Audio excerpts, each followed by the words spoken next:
नमस्कार। या विशेष मुलाखतीमध्ये आपल्या सगळ्यांचं स्वागत। मी प्रसाद काथे।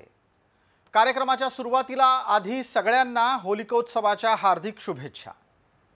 महाराष्ट्राची ऐतिहासिक परंपरा ही लढण्याची आहे, रडण्याची नाही। छत्रपती शंभूराजे यांच्याबद्दल ज्या वेळेला औरंग्याच्या छळछावणीतून त्यांना नेलं जात असताना कुणीही शंभूराजेंना वाचवायला का पुढे आलं नाही असा प्रश्न उपस्थित होतो, तेव्हा माझ्यासारख्या महाराष्ट्राभिमानी व्यक्तीला खंत वाटते। ही खंत याचीच असते की जो महाराष्ट्र राकट देशा, कणखर देशा, दगडांच्या देशा म्हणून ओळखला जातो, जो महाराष्ट्र स्वाभिमानाची ज्योत अखंड भारतभर पसरवतो, जो महाराष्ट्र छत्रपती शिवाजी महाराजांच्या पावन स्पर्शाने पुनीत होतो, तोच महाराष्ट्र संभाजीराजे हे अडचणीत असताना गबगार पडला होता, निश्चित होता, लढायला उभा राहिला नाही असे आरोपांचे वारही झेलतो। पण हे सत्य नसतं आणि हे सत्य नाही हे सांगण्याच्या साठीचा अतिशय आनंददायी क्षण आम्हाला प्राप्त झाला आहे। माझे सहकारी कृष्णा पाटील यांच्यामुळे आम्ही आपल्या समोर अशी 3 घराणी आणणार आहोत, ज्या 3 घराण्यांनी शंभूराजांना शेवटच्या क्षणी औरंग्याच्या तावडीतून सोडवण्याच्या साठी प्रयत्नांची शर्थ केली आणि आपल्या प्राणांची आहुती दिली। ही माणसं इतिहासाच्या पानांमध्ये लुप्त झाली आहेत। ही माणसं पटकन तुम्हाला मला आठवली नाहीत तर तो तुमचा माझा दोष नाही, कारण इतिहासकारांनी हा अन्याय केलाय। हा अन्याय दूर करण्याची वेळ आहे, कारण हा अन्याय केवळ इतिहासावरचा अन्याय नाही, हा महाराष्ट्रावरचा अन्याय आहे। हा अन्याय तुमच्या माझ्या वंशजांना देणाऱ्या प्रेरणेवरचा आहे आणि म्हणूनच आज आमच्या स्टुडिओमध्ये छत्रपती शंभूराजेंसाठी लढणाऱ्या त्या 3 महापुरुषांचे वंशज आलेले आहेत। त्यांचा परिचय मी आपल्याला पटकन आधी चर्चेच्या करून देतो। आपल्या सोबत प्रशांत देशमुख आहेत। प्रशांत देशमुख हे तुळोजी देशमुखांचे 11वे वंशज आहेत। त्याचबरोबर आपल्यासोबत विनय दीक्षित आहेत, अप्पाशास्त्री दीक्षितांचे 13वे वंशज आहेत आणि आपल्यासोबत दीपक पवार आहेत, जे हरबा वडार यांचे 11वे वंशज आहेत। या 3ही मान्यवरांचं स्वागत। चर्चेत अत्यंत आनंदाची गोष्ट अशी की ही सगळी मंडळी आज आपल्या स्टुडिओत पुराव्यानिशी शंभूराजांच्यासाठी त्यांच्या पूर्वजांनी दिलेलं बलिदान कसं होतं ते सांगण्यासाठी आहेत। माझा पहिला प्रश्न स्वाभाविकरित्या आत्ताच्या घडीला आहे तो प्रशांत देशमुख आपल्यासाठी। प्रशांतजी, जेव्हा औरंग्या संभाजीराजांना घेऊन निघाला, त्यानं संगमेश्वराच्या पासून वढूपर्यंतचा मार्ग आक्रमण करायचं ठरवलं, त्यावेळेला महाराष्ट्र निश्चित पडला होता, महाराष्ट्र प्रतिकार करत नव्हता असं सांगितलं जातं। तुमच्या पूर्वजांनी तेव्हा काय केलं आणि त्यावेळेला तुळोजी देशमुख यांची सक्रियता कशी होती? निश्चितच ज्यावेळेला संगमेश्वरी छत्रपती संभाजी महाराजांना पकडलं, त्याच गोष्टीचा माग काढत ज्योत्याजी केसरकर, जे ज्योत्याजी केसरकर आमच्या शिराळा तालुक्यात सय्यदवाडी गावचे आहेत, त्यांनी याच गोष्टीचा माग काढत शिराळ्यात असणाऱ्या तुळाई देशमुखांचा हा विषय कानावर घातला। तुळाई देशमुख, अप्पाशास्त्री दीक्षित, हरबा वडार यांनी मिळून आमच्या आजूबाजूच्या वाडी वस्तीवरील एक 400-450 लोकांचा शिबंदी गोळा करून छत्रपती शिवाजी महाराजांनी जो शिकवून दिलेल्या गनिमी काव्याचा वापर करून दिनांक 5 फेब्रुवारीच्या संध्याकाळी शिराळ्याच्या असणाऱ्या भुईकोट किल्ल्यावरती मुकरब खानाने छत्रपती संभाजी महाराजांना कैद केलं होतं। त्याच ठिकाणी यांनी एल्गार करून संभाजी महाराजांना सोडवण्याचा एक प्रामाणिक प्रयत्न केला होता। दुर्दैवाने तो अयशस्वी झाला। आज जर तो यशस्वी झाला असता तर शिराळ्याचं आमचं नाव कायमस्वरूपी सुवर्ण अक्षराने लिहिलं गेलं असतं। पण दुःखद एवढंच वाटतंय की तो प्रयत्न अयशस्वी झालाच, पण इतिहासकारांनी सुद्धा त्या इतिहासाची नोंद घेतली नाही। ह्याची आम्हाला मनाला थोडीशी खंत वाटते। पण येणाऱ्या काळात ह्या सगळ्या गोष्टीची सत्यता निश्चित आम्ही आता पुराव्यानिशी मांडूच तुम्हाला। बिलकुल। प्रशांत देशमुख, आपण जे सांगता आहात ती घटना कुठे घडली त्याची दृश्य सुद्धा आम्ही या टीव्ही स्क्रीनवर दाखवतोय। शिराळ्यातल्या ज्या भुईकोट किल्ल्यावर आपल्या पूर्वजांनी पराक्रमांची शर्थ केली, त्या ठिकाणी पोहोचण्याच्या साठी मुळात आप्पाशास्त्री दीक्षितांनी माणसं गोळा करण्याचं काम केलं. विनय दीक्षित त्यांचे वंशज आपल्या सोबत आहेत. आप्पाशास्त्री दीक्षितांना ही माणसं मिळाली कुठून? कारण असं सांगितलं जात होतं की औरंग्याच्या दहशतीमुळे महाराष्ट्र शांत होता, उठाव करायची ताकद नव्हती. आप्पाशास्त्री दीक्षितांचा स्वराज्याशी शिवाजी महाराजांच्या काळपासूनच संबंध होता. त्यांच्या सल्ल्यानुसारच शिराळा प्रांतामध्ये ते स्थानिक झालेले होते आणि तिथं असतानाही शस्त्र आणि शास्त्र या दोन्हीमध्ये ते पारंगत होते. आणि त्याचबरोबर त्यांनी तिथे व्यायामशाळा काढलेली होती, जिथं अतिशय तरुण मंडळी हरबा वडारांसारखी असतील आणि बाकीची बरीच असतील, यांचं तिथं शस्त्र आणि शास्त्र दोन्हीमध्ये त्यांनी त्यांना शिक्षण देण्याचं काम केलं. त्याचबरोबर तुळोजी देशमुख यांच्याकडचे सैनिक असतील आणि त्यांचा जो काही जनसंपर्क होता, या सगळ्यामधून ह्या तिघांनीही जी काही आहे ती अतिशय कमी वेळामध्ये 400-450 पर्यंतची फौज जमा केलेली आहे आणि हा प्रयत्न केलेला आहे. ज्या वेळेला औरंग्या संभाजी महाराजांना घेऊन जात होता त्यावेळेला जवळपास 500 जणांचे स्वाभिमानी मराठे मावळे त्यावर तुटून पडले. ही साधी सोपी लढाई नव्हती, ही स्वाभिमानाची लढाई होती. ही आपल्या राजाला एखाद्याच्या तावडीतून आणि त्यात सुद्धा मोगल आक्रमणकाराच्या तावडीतून सोडवण्याची लढाई होती. दीपक शेठ, मला या निमित्तानं खुलासा करा की हरबा वडार यांची भूमिका काय? ज्या वेळेला ते लढत होते त्याची प्रेरणा त्यांना कुठून मिळाली? हरबा वडार हे आप्पाशास्त्री दीक्षित यांच्याशी निगडीत होते. आप्पाशास्त्री दीक्षितांची त्यांच्या घराजवळ शास्त्र आणि शस्त्र शिकवण्यासाठीची दररोजची नीती होती, शिकवण होती आणि तिथं असणारी जी तालीम आणि व्यायामशाळा जी होती त्यामध्ये हरबा दररोज जाऊन त्या पद्धतीचं शिक्षण घेऊन इतर तरुणांना, इतर मावळ्यांना त्या पद्धतीची शिकवण देत होते. आणि हरबा हे माझ्या माहितीनुसार आप्पाशास्त्री दीक्षितांचे लाडके अनुयायी होते, ज्याच्यामुळे मला असं वाटतं की हरबा हे हरिबा अशा नावाने आप्पाशास्त्री दीक्षितांनीच त्यांचं नाव संबोधलं असावं. मला पटकन आता प्रशांतजी एका गोष्टीचा खुलासा आपल्याकडून लागेल. ज्या वेळेला हल्ला करायचा असं ठरलं, तिथे असलेल्या औरंग्याच्या सैनिकांना पळवून लावायचं ठरलं आणि इतकंच नाही तर आपल्या लाडक्या शंभूराजाला सोडवण्याचं ठरलं, तेव्हा तिथं नक्की काय घडलं? ही लढाई शिराळ्याच्या ज्या भुईकोट किल्ल्यावर झाली तेव्हाचे प्रसंग तुम्हाला इतिहासात काही सापडतात का? तुमच्या पूर्वजांचं ते अतिशय महत्त्वाचं बलिदान आहे, त्याचे काय संदर्भ तुमच्याकडे पोहोचले आहेत? ज्यावेळेस छत्रपती संभाजी महाराजांना शिराळ्याच्या भुईकोट किल्ल्यावर आणलं, ह्याच गोष्टीचा माग काढत ज्योत्याजी केसकर शिराळ्यात आले. ते शिराळ्यात आल्यानंतर त्यांनी सरदार तुळाजी देशमुखांच्या हा विषय कानावर घालून छत्रपती संभाजी महाराजांना पकडलंय ही गोष्ट सांगितल्यानंतर त्यांनी तुळाजी देशमुख आप्पाशास्त्री दीक्षित, हरबा वडार यांनी सर्वांनी 400-450 लोकांची शिबंदी गोळा करून ज्यावेळेला हल्ला केला, दुर्दैवानं तो हल्ला अयशस्वी झाला. पण त्यानंतर सुद्धा ह्या हल्ल्याची नोंद मगाशी म्हटल्याप्रमाणे नसली तरीसुद्धा छत्रपती संभाजी महाराजांच्या नंतर राजाराम महाराजांनी देशमुख कुटुंबियांना देशमुख कुटुंबियांना जी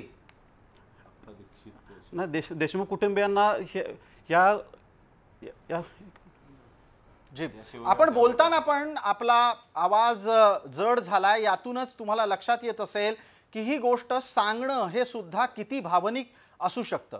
मला पटकन आपल्या सोबत दीपकजी आहेत. दीपकजी, आपल्याला विचारायचं आहे, हरबा वडारांचे वंशज या नात्यानं आपण या चर्चेमध्ये आहात. या संपूर्ण प्रकरणाच्या बाबतीत सातत्यानं जेव्हा कोणताही इतिहासकार, कोणताही संशोधक असं म्हणतो की महाराष्ट्र शंभूराजांना वाचवण्यासाठी पुढे गेला नाही, तुम्ही जे कोणते दावे करता ते कोणत्या संदर्भाने करता? कुठली पुस्तकं तुम्ही चाळता? कोणत्या बखरी पाहता? बघा, छत्रपती संभाजी महाराजांना संगमेश्वरला पकडल्यानंतर बहादूरगडापर्यंत नेईपर्यंत आजपर्यंत अनेक लोक की छत्रपती संभाजी महाराजांना सोडवण्यासाठीचा एकही प्रयत्न केला नाही, असा मराठ्यावर स्वराज्यावर गालबोट लावण्याचा एक प्रकारे हा प्रयत्न होतो. खरं म्हणजे शिराळ्याच्या 400-500 मावळ्यांनी ह्या शूरवीर हरबा वडार, आप्पाशास्त्री दीक्षित आणि तुळोजी देशमुख यांच्या नेतृत्वावर भुईकोट किल्ला येथे मुकरब खाण्यानं संभाजीराजांना ठेवलं असताना प्राणांतिक लढा देऊन सोडवायचा प्रयत्न केला. दुर्दैवानं या गोष्टीची इतिहासकारांनी त्यावेळी एवढी नोंद घेतली नाही. खरं म्हणजे एखाद्यानं बलिदान केलं, नोंद घेतली नाही म्हणून ती बलिदान केलेलं, लढा केलेला झाकोळला जात नाही. आमची खदखद आहे, आमचं दुःख आहे की जे दुःख समाजासमोर ज्या तीव्रतेने यायला पाहिजे होतं दुर्दैवानं आलं नाही. आत्ता मी बघतोय खरं म्हणजे छावा चित्रपट आला. मी या निमित्तानं लक्ष्मण उत्तेकर सरांचं खरोखर आभार मानतो की त्यानं छत्रपती संभाजी महाराजांना जगाच्या व्यासपीठावर प्रेझेंट करून अगदी तरुण लहान मुलांपर्यंत संभाजी महाराजाप्रती असणारं प्रेम, अभिमान, गौरव याची संवेदनशीलता एकदम उफाळून लोकांना जागृत केलं. मला पण याच्यातला खुलासा लागेल. तुम्ही पुस्तकांची नावं सांगा ज्या पुस्तकांचे संदर्भ तुम्ही कायम देत आलेला आहात आणि त्या निमित्तानं तुमच्या पूर्वजांनी जे महत्त्वाचं कार्य महाराष्ट्राच्या इतिहासात केलं, छत्रपती शंभूराजांना तावडीतून सोडवण्याच्यासाठी, औरंग्याच्या कचाट्यातून सोडवण्याच्यासाठी प्राणांचं बलिदान दिलं, त्याचे संदर्भ तुम्हाला कुठे सापडले? एक तर आम्ही म्हटलं त्याप्रमाणे इतिहासकारांनी याची खूपच नगण्य अशी नोंद घेतली आणि तरीसुद्धा ठिकठिकाणच्या थोड्याशा तफावतीनं अनेक पुस्तकात याचे संदर्भ मिळतात. खरं म्हणजे आज छावा चित्रपट ज्या पुस्तकावर झाला ते शिवाजी सावंत सरांचं हे छावा हे पुस्तक आहे. यामध्ये 625 नंबर पान, त्यामध्ये संभाजी महाराजांचं तुळोजी देशमुख यांच्याशी असणारा निवाड्याचा एक विषय आहे. 816 हे पान नंबर आहे की ज्यामध्ये सरळ सरळ नमूद आहे की छत्रपती संभाजी महाराजांना भुईकोट किल्ल्यावर 5 फेब्रुवारीला मुकरब खान्ने आणून ठेवले होते लोकांच्या त्या संरक्षणात त्यांच्या. तर त्यावेळी तिथं जो त्यांना सोडवण्याचा प्रयत्न केला ती संदर्भ नसल्यामुळे कदाचित शिवाजी सावंत सरांनी यात उल्लेख केलेला दिसत नाही. परंतु हे दोन्हीही जे उल्लेख आहेत हे सुद्धा आमच्या शिराळा या गावाला फ्लॅश करतात. दुसरा मुद्दा की ज्योत्याजी केसरकर हे खूप ह्या घटनेमध्ये महत्त्वपूर्ण त्यांचा रोल आहे. या घटनेमध्ये ज्योत्याजी केसरकर हे छत्रपती शिवाजी महाराजांपासून ते अगदी राजाराम महाराजापर्यंत स्वराज्याशी प्रामाणिक राहिलेले, अनेक पदावर काम केलेले आहे. ते खरं म्हणजे त्यांना समजल्यानंतर त्यांनीच ही शिराळ्यात बातमी आणली की असं संभाजी महाराजांना असं पकडून मुकरब खानने आपल्या भुईकोट किल्ल्यावर केलेला आहे, बंदिस्त करून ठेवलेला आहे. त्यावेळी तुळोजी देशमुख, आप्पाशास्त्री दीक्षित आणि हरबा ऑर्डर या तिघांनी आसपासचे जे मावळे गोळा करून तो प्रतिकार केला. तर त्या ज्योत्याजी केसरकरांसंदर्भात ज्या 3 एक घटना वेगवेगळ्या पुस्तकात आणि ह्याच्यात आहेत त्याची नावं सांगतो मी. शाहू दप्तर, शेडगावकर भोसलेंची बकर आणि छत्रपती थोरले शाहू महाराज या 3 पुस्तकामध्ये 3 घटना आहेत वेगवेगळ्या लेखकांनी नमूद केलेल्या.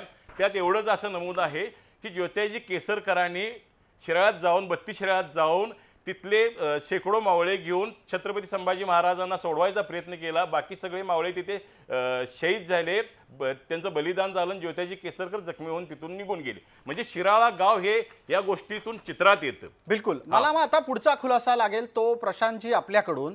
प्रशांतजी, ज्या वेळेला ही लढाई झाली त्यावेळेला थोडक्या का होईना पण 500 मावळ्यांनी गनिमी काव्यानं मोगलांच्या सैन्यावर हल्ला केला. औरंग्याच्या सैन्याला सळोकी पळो करून सोडलं. ही लढाई झाली ती शिराळ्याच्या भुईकोट किल्ल्यामध्ये. पण असं असताना सुद्धा महाराजांपर्यंत पोहोचलेला एक आपला लढवय्या शिलेदार हा परत का फिरला? त्यावेळेला महाराजांची सुटका का होऊ शकली नाही आणि मुघलांना वाढीव कुमकीची मदत आली कुठून? प्रशांतजी. भुईकोट किल्ल्यावर छत्रपती संभाजी महाराजांना आणल्यानंतर ज्या वेळेला 400-450 लोकांनी त्यांना प्रतिकार करायचा प्रयत्न केला, संभाजी महाराजांना सोडवायचा प्रयत्न केला. एका ठिकाणी असं वर्णन आहे की ज्योत्याजी केसरकर स्वतः संभाजी महाराजांपर्यंत पोहोचले की महाराज आता आपण ह्या प्रसंगातून आता आपण बाहेर पडलं पाहिजे. मी इथंपर्यंत सुद्धा ते वर्णन आहे. ज्योत्याजी पण छत्रपती शिवाजी महाराजांनी कायमस्वरूपी सांगितलेलं होतं की राजा जरी नसला तरी स्वराज्य राहिलं पाहिजे, स्वराज्य टिकलं पाहिजे. ह्या हेतून छत्रपती संभाजी महाराजांनी सुद्धा संताजी घोरपडेंना संगमेश्वरी सांगितलं होतं की तुम्ही आता किल्ल्यावर जावा आणि रायगडाचं रक्षण करा. तीच आपल्याला त्याच पद्धतीनं ज्योत्याजी केसरकर सुद्धा तिथून बाहेर पडले. दुर्दैवानं हे सगळेचे सगळे मारले गेले. ह्या युद्धाच्या प्रसंगी त्यांचं मुघलांचं हक्काचं ठाणं होतं ते मिरजहून त्यावेळेला एक 2500ची कुमक मिळाली आणि त्या कुमकीमुळं त्या फौजेमुळं जे चित्र जे स्वराज्याचं आपलं होतं ते सगळं पूर्ण पालटलं गेलं. बिलकुल प्रशांतजी, आपण अत्यंत तपशीलवार जी घटना सांगितली ती प्रेरणादायी आहेच, पण ती ऐकताना अंगावर काटा येतो, शहारं येतात, कारण त्यावेळेला स्वराज्याच्यासाठी प्राणाची आहुती देण्याची प्रेरणा त्या मावळ्यांकडे होती. आणि अशा मावळ्यांना जर कोणी निश्चित पडलेलं मुरदाड झालेलं म्हणत असेल तर संतापाशिवाय काहीही येणार नाही. मला पटकन विनयजी आपल्याला विचारायचं आहे की ज्या वेळेला तुमचे पूर्वज हे स्वराज्याच्या साठी प्राणांची आहुती देत होते, त्यांचं सगळं बलिदान हे इतिहासात गडप होऊन जातं, इतिहास त्यांना विसरून जातो. हा अपराध मराठी माणसाकडून का व्हावा? खरं तर याचं संयुक्तिक उत्तर मला वाटतं ज्यांनी आरोप केलेले तेच जास्त चांगलं देऊ शकतील. पण हा जो काही इतिहास आहे तो निश्चितपणे जो झालेला आहे तो जगासमोर येणं अपेक्षित आहे. आणि मला असं वाटतं की येत्या काळामध्ये आपण याच्यासाठी लागणारे ज्या पुराव्यांच्या अभावी ते हे क्लेम करतात की होत नाही आहे किंवा ही घटनाच झालेली नाही आहे, तर आपण निश्चितपणे ते पुरावे ह्याच मंचावर आपण सादर करू आणि आपल्या महाराष्ट्राला लागलेलं हे जो कलंक आहे तो धुवून काढण्याचा निश्चितपणे प्रयत्न करू.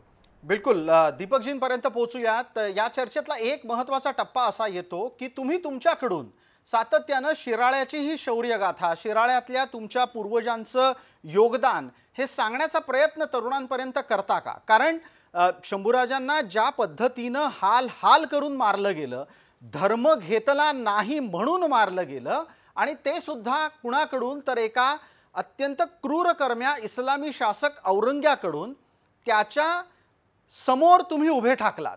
एका बलाढ्य अशा सैन्य असलेल्या सेनापतीच्या समोर तुम्ही 500 मावळे घेऊन लढायला जाणारे पूर्वजांचे वंशज आहात.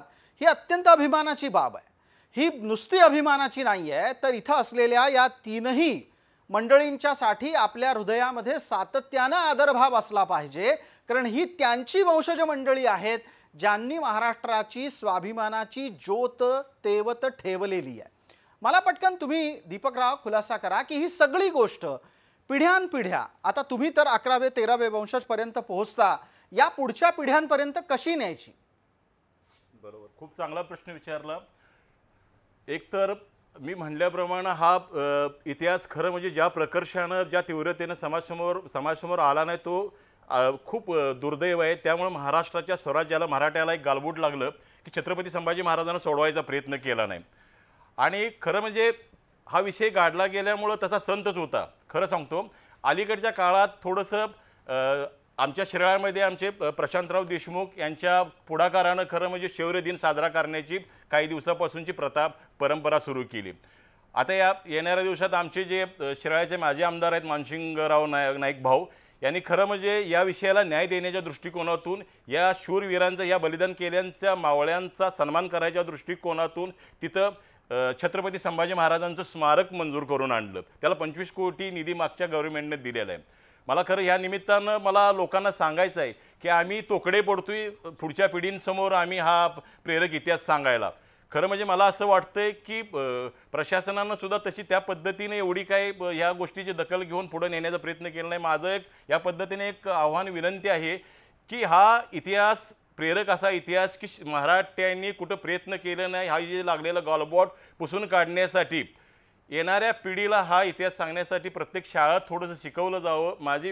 माझं एवढं आहे की थोडंसं 32 शिराळा किंवा आसपासच्या आमच्या सांगली जिल्ह्यात की ह्या पुढच्या पिढीला हा इतिहास जाण्यासाठी प्रत्येक शाळेत आणि प्रशासकीय लेवलला हे शौर्य दिन साजरा व्हावा 6 फेब्रुवारी.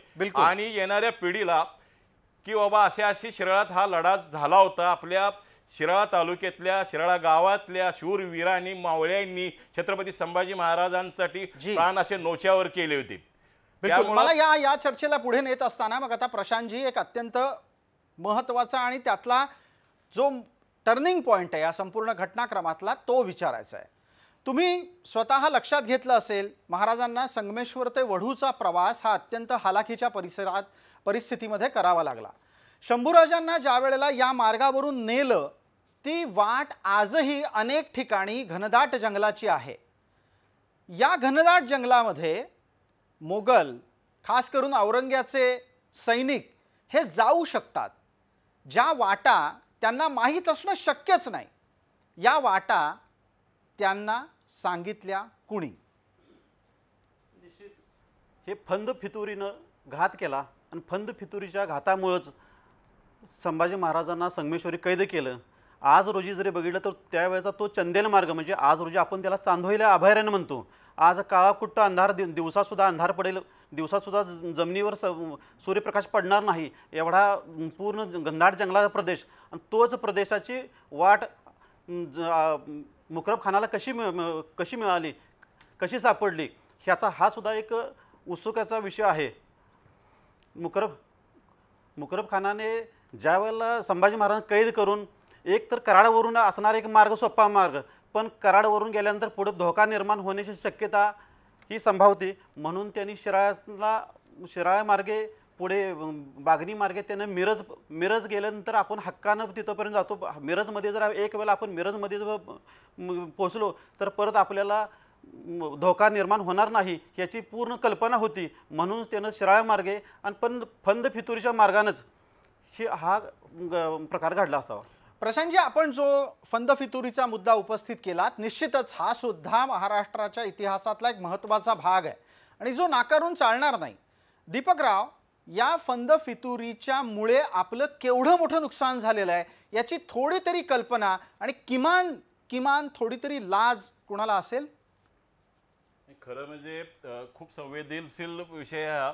महाराजांना आणि स्वराज्याला फंग फितुरीमुळे या अडचणीला सामोरं जावं लागलं। फंग फितुरी नसती तर ह्या घनदाट जंगलातल्या वाटा वगैरे त्या मुकरब खानाला माहिती असणं शक्यच नव्हतं। फंग फितुरी आणि काहीतरी लोक सहभागी असल्यामुळे छत्रपती संभाजी महाराजांचा घात होऊन त्यांना ह्या फंग फितुरीमुळेच ही सगळ्या वाटा दाखवून बागनी बावची मार्गे मिरजमध्ये नेण्यात आलं। आता जो मिरजेचा उल्लेख तुम्ही केलात, मला त्यावरचा खुलासा लागेल की ज्या वेळेला तुमचे पूर्वज लढत होते, शंभूराजांना आपल्या लाडक्या राजाला परत मिळवण्याच्यासाठी मोगलांच्या सैन्यावर तुटून पडत होते, तेव्हा त्यांना मिरजेहून मदत आली। मिरजेहून का मदत यावी आणि त्यात सुद्धा महाराजांना घेऊन जात असताना हल्ला होणार हे काही न कळण्या इतपत औरंग्या आणि त्याचे सेनापती किंवा त्याचे लष्कर प्रमुख हे निश्चितच खुळे नाहीत, त्यांना माहीत होतं। पण त्याही वेळेला मिरजेपर्यंतच्या वाटेत सुद्धा त्यांना मदत पुरवली गेली, ती माणसं कोण?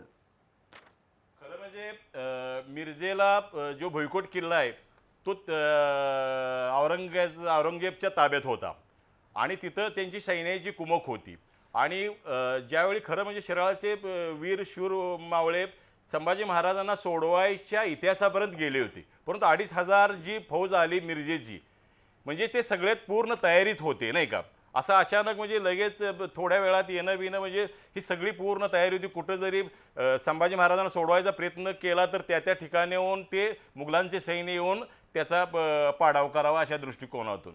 त्यामुळं त्यानंतर सुद्धा ज्यावेळी आता काही पुस्तकात म्हणतात की मिरज कराड मार्गे गेले, पण ते कराड मार्गे नाही, मिरजची आलेली जी सेना आहे त्यामुळे बागनी बावची मिरज या रस्त्याने गेले, कारण तिथं मुघलांना पोषक, मुघलांना सुरक्षित असणारे त्यांचे सैनिक असणारा हा भाग होता।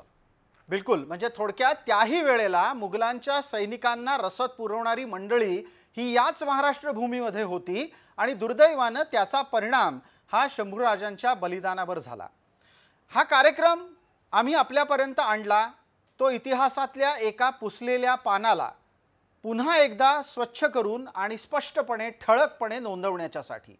इतिहासाच्या बलिदानातली अनेक अशी पानं गळून गेलेली असतात, पण जो वृक्ष स्वाभिमानानं उभा राहतो त्याची पल्लवी ही याच प्रकारच्या बलिदानांनी असते, टिकून असते, हे विसरता कामा नये। शंभूराजांचं बलिदान महाराष्ट्राला प्रेरणादायी ठरलंय, त्याचबरोबर फंद फितुरीमुळे महाराज आपल्यातून गेले हे सुद्धा ऐतिहासिक वास्तव आहे। पण या घटनांच्या पलीकडे आपल्याला लक्षात ठेवावं लागेल ते म्हणजे तुळोजी देशमुख, अप्पाशास्त्री दीक्षित आणि हरबा वडार ही तीन नावं आहेत ज्यांनी स्वाभिमानाची ज्योत पेटती ठेवत शंभूराजांना तुरुंगातून अटकेतून सोडवण्याच्यासाठी आपल्या प्राणांची आहुती दिली। या तिघांनाही मानाचा मुजरा आणि महाराष्ट्र शंभूराजांसाठी लढला। महाराष्ट्र हा मुरदाडांचा नाही, महाराष्ट्र स्वाभिमानी जनतेचा आहे। मावळे मराठे हे स्वराज्यासाठी शेवटच्या क्षणापर्यंत लढत होते। जे लढत होते तेच स्वाभिमानी होते। तूर्तास या कार्यक्रमामध्ये आपण सर्व मान्यवर सहभागी झालात त्याबद्दल आपले मनपूर्वक आभार। विशेष मुलाखतीच्या या भागामध्ये तूर्तास इतकंच। आपण पाहत रहा फक्त जय महाराष्ट्र।